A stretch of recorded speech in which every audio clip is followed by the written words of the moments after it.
Bromo. बोलिए, कोई बात नहीं, गलत सही बोलिए एक बार। 2 ब्रोमो। ब्रोमो। 3 3। जोर से बोलो, आवाज कम आ रही है बेटा।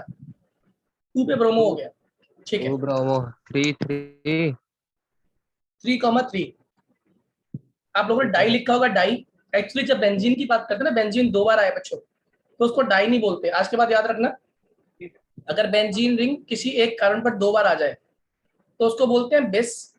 3 बार आ जाए बेंजीन तो ट्रिस कहते हैं उसको। Am I clear to all? अगर 2 बार आए तो बिस बोलेंगे, 3 बार 3 बार आए तो ट्रिस बोलेंगे। यहाँ पे कितनी बार आ रही है? सर 2 2 बार। बार। यहाँ पे क्या लिख दोगे आगे?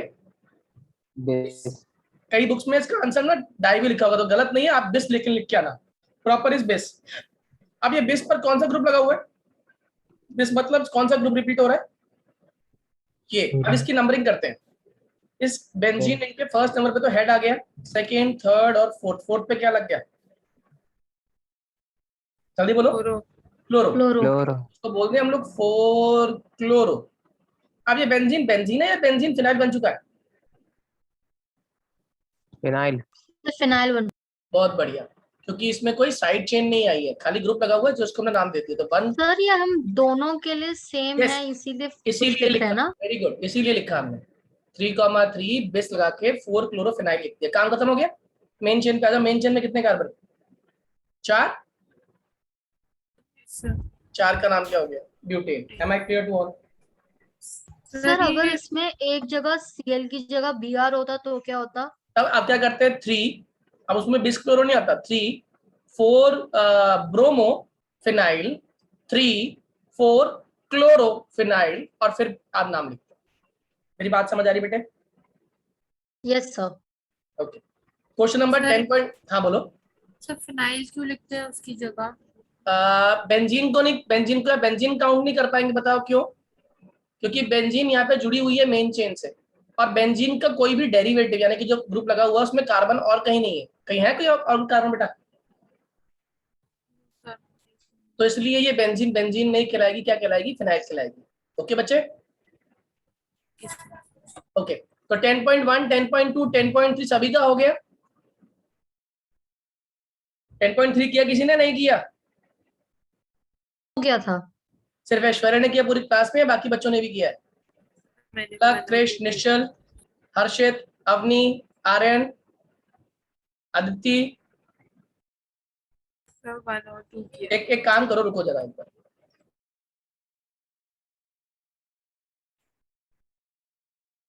पहले का आंसर क्या लिखा? डायग्राम बना लिया? नहीं बना पाए? सर बन गया।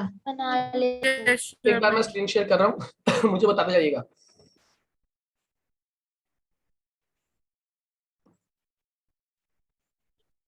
बोलो, पहला पहला डायग्राम क्या था? क्वेश्चन बोलना पहले में क्या था? Sir 2 chloro. हाँ, 3 methyl pentane. 2 chloro 2 methyl. So 2 chloro 3 methyl. 3 methyl pentane. मैं आपको इसकी हिंट देता हूँ। डायग्राम बनाने की पहचान सीखो। हमेशा डायग्राम उल्टा बनाना शुरू करो। पहले लॉन्गेस्ट चेन ड्रॉ कर लो। पेंटेन मतलब 5 कार्बन। कर लिया? 2 पे क्या ड्रॉ करना? क्लोरो। मान लो 2 मैंने ये मान लिया, फिर 2 पे क्लोरो आ गए, और 3 पे क्या है? मिथाइल। ये आ गए। चेन पूरी हो गई, कंपाउंड पूरा हो गया। एच बना दो बाकी सारे बचे हुए। बताओ इस पे कितने एच आएंगे? 3। इस पर कितना आएगा? 1 एच। इस पर कितना आएगा? 1 एच। इस पर 3 एच। इस पर 2 एच। इस पर 3 एच। कितने लोगों को बात समझ आ गई? Yes sir. चलिए अगला बोलो फटाफट, क्विकली। ये वाला नहीं है। बोलो तो। Sir para bromo chloro benzene. Benzene ring है इसका मतलब। बेंजीन रिंग ड्रॉ कर दिया। पैरा पे क्या है? ब्रोमो। ये पैरा हो गई मान लो, तो Yes, फर्स्ट sir. पोजीशन क्या हो गई? क्या बोला उसने? पूरा क्लोरीन। ये बन गया पैरा ब्रोमो क्लोरो बेंजीन। आई थी बात समझ आई? खुद आइडेंटिफाई करना पड़ेगा पैरा क्या है मेट क्या है। अब ये देखो, दिमाग लगाओ कि आपको एग्जामिनर ने डिसाइड करके दिया है कि रिएक्टिव ग्रुप कौन है। बताओ रिएक्टिव कौन है? क्लोरीन है या ब्रोमीन है? क्लोरीन। अरे अगर पैरा ब्रोमीन, पैरा पे ब्रोमीन है, इसका मतलब नंबर 1 पे ये है ना। 1 2 3 4। अभी तो पैरा हुआ क्यों बेटा? Yes sir. तो इसका मतलब रिएक्टिव कौन है? क्लोरीन। फिर आया हमारा ब्रोमीन, इसलिए वो पैरा पोजीशन पे आ गया। अगर इसका आईयूपीएच तो क्या लिखते हैं? आईयूपीएच होता है 4 ब्रोमो 1 क्लोरो बेंजीन। हाँ है ना? Yes sir. अगला बोलो, जल्दी बोलिए, क्लोरोफ्लोर जोर से बोला करो, आवाज कम आ रही तुम्हारी। Sir 1 chloro four ethyl cyclohexane. Cyclohexane, पहले 6 कार्बन की रिंग बना दी। 1 पे क्या है, क्लोरो, यस सर। 1 पे क्लोरो बना दिया। 4 पे क्या है, ethyl. Ethyl. Ethyl is what, C2H5। इसमें रिंग नहीं बनेगी, पता है ना, क्योंकि ये बेंजीन नहीं है, साइक्लोहेक्सेन है। अगला बोलो, बोलो बेटा। एक मिनट।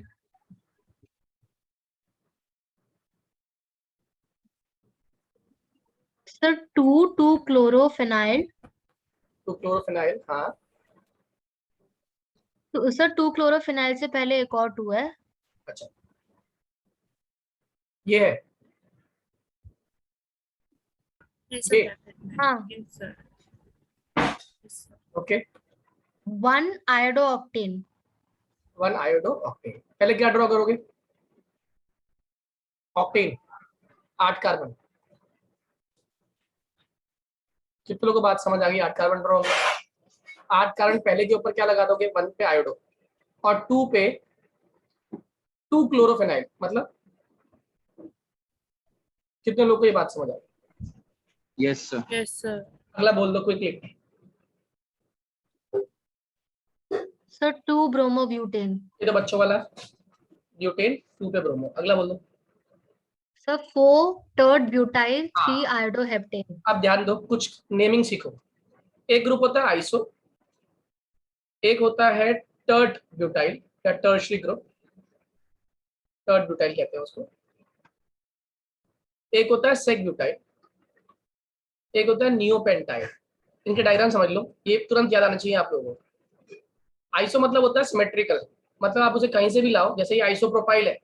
और ये आइसोप्रोपाइल क्यों है, अगर मैं नंबरिंग करूं 1 2 3 तब भी बीच वाले को 2 मिल रहा है, और यहाँ से करूं 1 2 3 तब भी बीच वाले को क्या नंबर मिल रहा है, 2 ही मिल रहा है।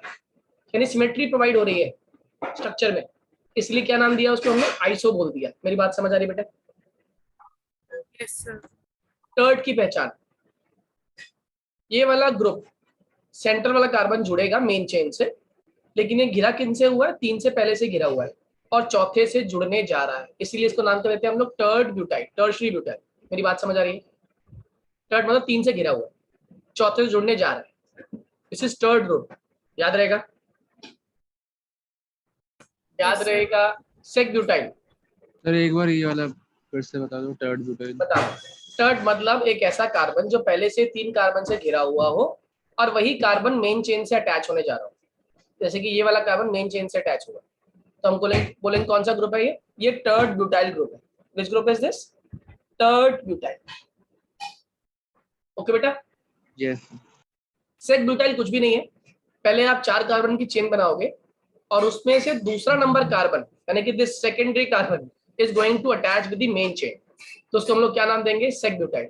याद रहा, जल्दी बोलो, याद रहा या नहीं। Yes sir. ओके, अगर ये याद रहा तो उसके आगे की बात सुनो। इसके बाद आता है हमारा नियोपेंटाइल। ये क्या है, इसमें पहले से ही इस कार्बन के चारों बॉन्ड्स पूरे हैं और ये कोने वाला कार्बन ये मेन चेन से अटैच होगा, इसको हम लोग क्या बोलते हैं, नियोपेंटाइल। ये पूरा ग्रुप क्या कहलाता है, नियोपेंटाइल। इसमें ये वाला कार्बन मेन चेन से अटैच होगा। Am I clear to all, am I clear to all. Yes sir. आप बताओ क्वेश्चन क्या था। 4 tert butyl 3 iodoheptane. Heptane 7 carbon, ये आ गया। 4 पे टर्ड ब्यूटाइल, टर्ड ब्यूटाइल तो ये था, और क्या था बेटे, आयोडोहेप्टेन। कितने नंबर पे, आयोडो था हमारा 3 पे। ये बता दिया हमने। ऐड कंपाउंड पूरा हो गया। कितने लोगों को बात समझ आ गई। Yes sir. सर हाँ बोलिए। सर यहाँ पर हमने आयोडो को पहले क्यों लिखा है, क्योंकि वो हेलोजन है। हाँ, आयोडो को हमने पहले क्यों ये लिखा। ये हम कॉमन नेम लिख रहे हैं, आईयूपीएससी नेम नहीं लिख रहे। अब बताओ इसका आईयूपीएससी नेम कैसे लिखते हैं, चलो बताओ, ट्राई करते हैं आईयूपीएससी नेम। 1 2 3 4 5 6 7, यहाँ पे लिखते हैं पहले हम 3 आयोडो, 4 ब्रैकेट शुरू करते हैं। ब्रैकेट में अब तो लॉन्गेस्ट चेन कितने कार्बन की है? सर 3 का होगा। देखो जो लॉन्गेस्ट चेन होती है ना, उस पर ध्यान रखना, ये वाला कार्बन हमेशा फर्स्ट कार्बन होगा। तो फिर तो 2 का ही होगा। का चेन हो गया, ठीक है। और 1,1 पे क्या लग गया? डाइमिथाइल। डाइमिथाइल। और चेन में कितने कार्बन रह गए? इथाइल। इथाइल। ठीक है, वापस मेन चेन पे आ जाओ। कितने कार्बन की चेन है? 7 की। हेप्टेन। बात समझ आ गई शायद? 1,1 नहीं आया। 1,1 नहीं आया। देखो ये वाला कार्बन इस चेन से अटैच है, तो यानी कि नंबर 1 कार्बन ये है इस चेन के अंदर। तो ये और ये क्या बन गए? क्या बन गए? सब्स्टिट्यूएंट। अदिति, तो सब्स्टिट्यूएंट। सब्स्टिट्यूएंट बन गए। तो ये कौन से नंबर पे है इस चेन में? ये 1 पे है, और ये कौन से पे है? 2 पे। तो 1 पे 2 ग्रुप लगते हैं। इस साइड चेन के अंदर ये 1 है, और इस साइड चेन के अंदर ये 1 पोजीशन पे लगा हुआ है। तो नाम क्या हो गया? 4 पे 1,1 डाइमिथाइल, चेन का नाम इथाइल, और रिमेनिंग चेन कितने कार्बन की है? 7 की। इसको क्या नाम दे दिया? हेप्टेन। याद रहेगा? यस। और बताओ अगला जल्दी से। Sir 1 bromo 4 sec butyl 2 methyl benzene. क्या? इसे बोलो।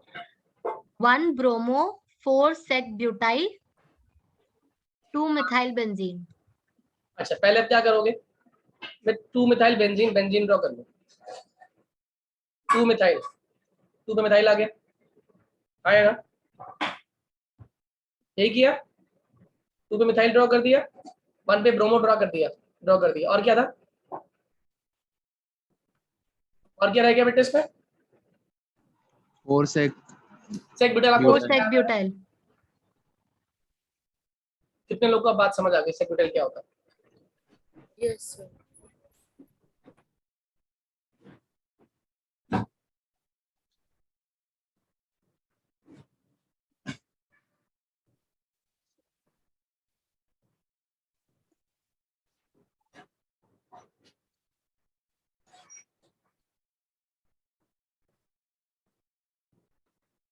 समझ आ रही है बात?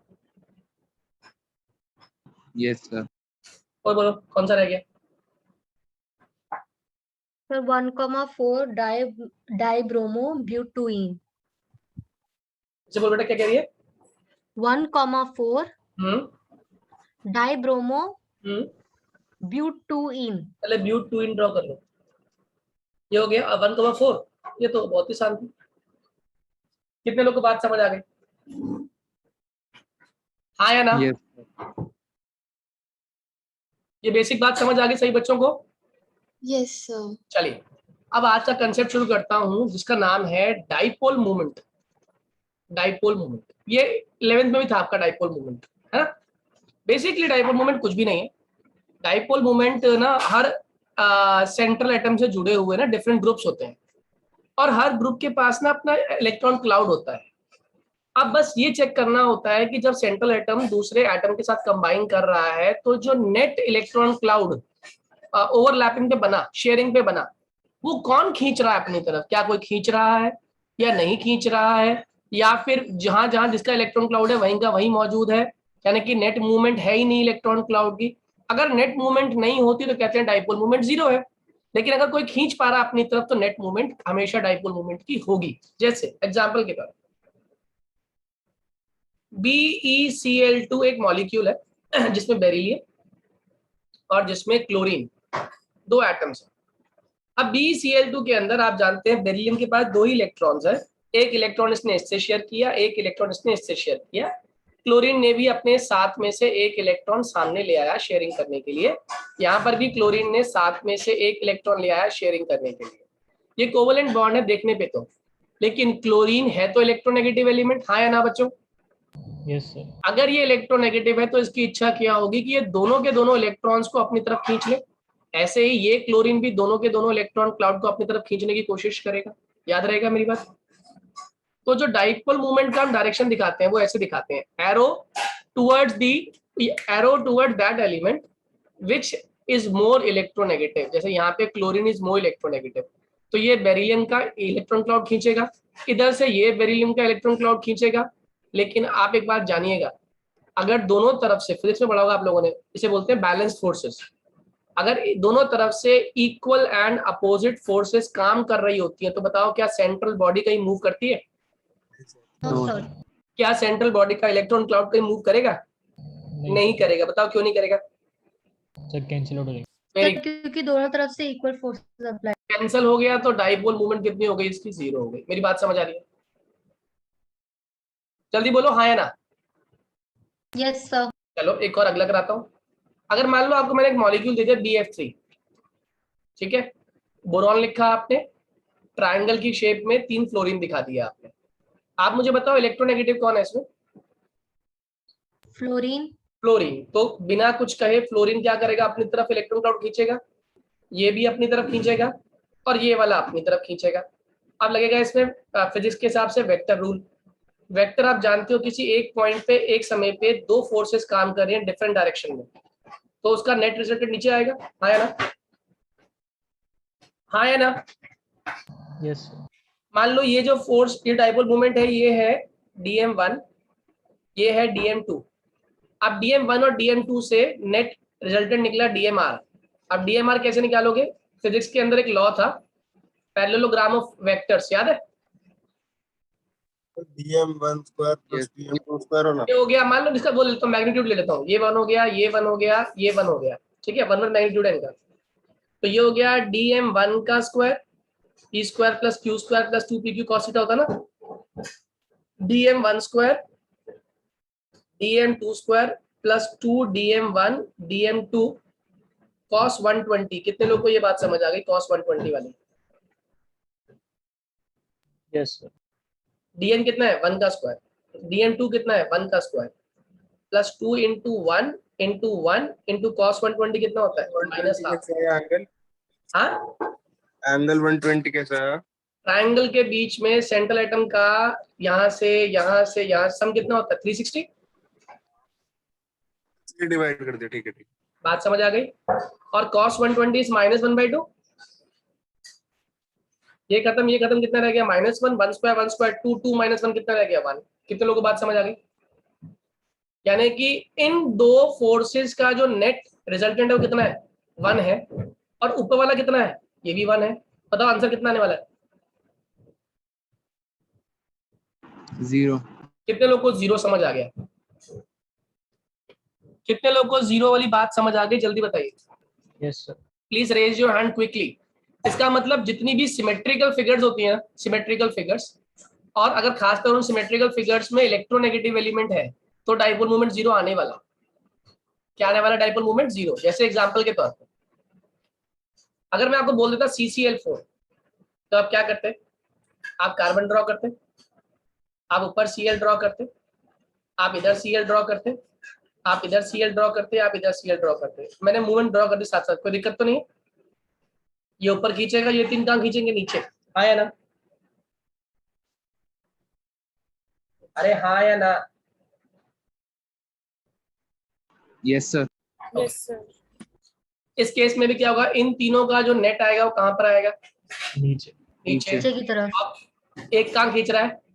ऊपर की तरफ। बताओ आंसर कितना आने वाला है? 0। कितने लोगों को बात समझ आ गई? Am I clear to everyone? Yes sir. If I am clear, yes sir. if I am clear to everyone, एक चीज और नोटिस करो, इसमें चारों के चारों जो लोग जुड़े हुए सारे चोर उचक्के हैं। हाँ या ना? अगर ये चोर उचक्के हैं तो सेंट्रल एटम को लूटने की कोशिश कर रहे हैं, सेंट्रल एटम को लूटने की कोशिश कर रहे हैं, इसलिए सेंट्रल एटम पे कुछ बचा ही नहीं, डाइपोल मोमेंट कितनी हो गई? 0 हो गई। लेकिन ऐसा भी तो हो सकता है कि सेंट्रल एटम के ऊपर सारे सज्जन ग्रुप लग जाए। सज्जन ग्रुप, क्या ये कह रहे हैं कि सेंट्रल एटम चोर बन जाए? आप मुझे बताओ कार्बन और हाइड्रोजन ज्यादा इलेक्ट्रोनेगेटिव कौन और क्यों? कार्बन। Sir carbon. तो अब कार्बन लूटेगा इनको। Yes sir. मेरी बात समझ आ रही है? बताओ सेंट्रल एटम पे चार्ज ज्यादा इकट्ठा हो रहा है या नहीं हो रहा? Yes sir. ज्यादा इकट्ठा हो रहा है। डाइपोल मोमेंट बढ़ गई या नहीं बढ़ गई? समझ लो सेंट्रल एटम कैशियर है, और उस कैशियर को जितने लूटने वाले आएंगे ना, उतना डाइपोल मोमेंट कम हो जाएगा, और जितने उस पर चार्ज इकट्ठा करने के लिए आएंगे उतना ही डाइपोल मोमेंट बढ़ जाएगा। क्यों? कैसे पहचाना? एक फॉर्मूला है, mu is equals to Q into 2L। Q होता है चार्ज ऑन सेंट्रल एटम। अब जितने चार्ज देने वाले ग्रुप होंगे इकट्ठा करने वाले, उतना ही सेंट्रल एटम की मौज आ जाएगी। जल्दी बोलो, उतनी ही सेंट्रल एटम की मौज आएगी या नहीं आएगी? अगर चार्ज Yes, इकट्ठा कर sir. रहे हैं हम तो, और अगर चार्ज इकट्ठा कर रहे हैं तो हमारी ऐश हो गई, क्योंकि सेंट्रल एटम पे आपने चार्ज इकट्ठा कर दिया, क्यू वाला पोर्शन आपने बढ़ा दिया, जितना क्यू बढ़ेगा उतनी डाइपोल मूवमेंट इंक्रीज हो जाएगी। Am I clear to everyone? हाँ Yes, या sir. ना? जल्दी बोलिए हाँ या ना। Yes, sir. Quickly, Aditi, Aishwarya, Avni, Nishchal, Palak, Riddhi, Shahid, Suryansh. Yes, sir. Yes, sir. ठीक है, एक क्वेश्चन का आंसर दीजिए। Arrange the following in the increasing order dipole movement. पहला CH Cl3, अगला CH2Cl2, उससे अगला CH3Cl, उससे अगला CCl4।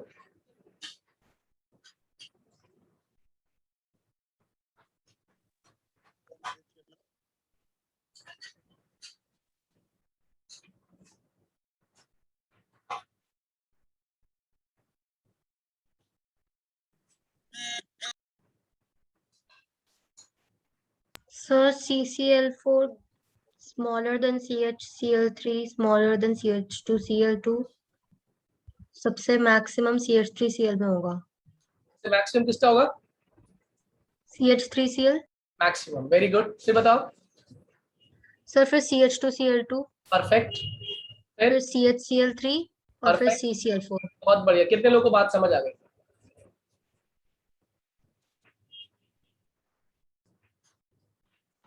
सर नहीं आया। क्या नहीं आया इसमें? मुझे भी नहीं आया। सर CH3Cl और CHCl3 का तो सेम ही लग रहा है। बहुत गलत सोचा ना आपने। इसमें 3 लूटने वाले हैं, इसमें 3 देने वाले हैं। सर बट ओवरऑल एक का ऊपर जाएगा और एक का नीचे जाएगा। किसमें? इसमें 3-3 खींचने वाले नीचे की तरफ, सेंट्रल एटम को लूटने वाले। इसमें 3-3 सेंट्रल एटम को अमीर करने वाले। किस केस में अमीर होने वाला सेंट्रल एटम? CH3Cl।